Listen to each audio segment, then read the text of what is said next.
قال النبي صلى الله عليه وسلم: لو أن لابن آدم واديا من ذهب أحب أن يكون له واديان ولن يملأ فاه إلا التراب ويتوب الله على من تاب. عجبا لعين أمست بالليل ساهرة على مشاهدة الأفلام الماجنة ونسيت أهوال يوم القيامة. كل امرئ مصبح في أهله والموت أدنى من شراك نعله. أنت مطلوب ولك ذنوب وما تتوب، وشمس الحياة قد تدلت للغروب، فما أقسى قلبك من بين القلوب. يا عبد الله، لا تؤخر التوبة، فإن الموت يأتي بغتة. يا طويل الأمل في قصير الأجل، يا كثير الزلل في يسير العمل.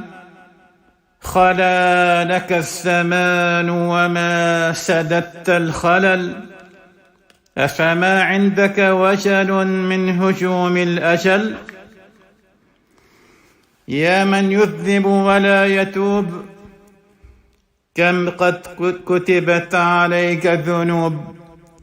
خل الأمل الكذوب، فرب شروق بلا غروب. أيام العافية غنيمة باردة، وأوقات السلامة لا تشبهها فائدة. فتناول ما دامت لديك المائدة، فليست الساعات الذاهبات بعائدة. يا مغرورا بطول الأمل، يا مسرورا بسوء العمل، كن من الموت على وجل، فما تدري متى يهجم الأجل. كم من مستقبل يوما لا يستكمله، ومن مؤمل غدا لا يدركه. كم ممن راح في طلب الدنيا أو غدا، أصبح من سكان القبور غدا.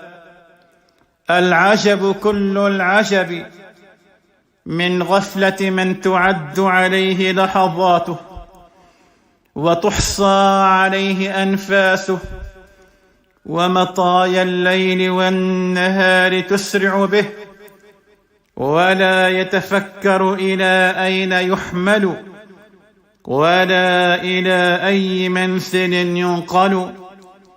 وكيف تنام العين وهي قريرة ولم تدري في أي المحلين تنزل. انتبه يا مسكين قبل الممات، وحسن القول والعمل، فقد قرب الأجل. لله الأمر من قبل ومن بعد، ولا حول ولا قوة إلا بالله.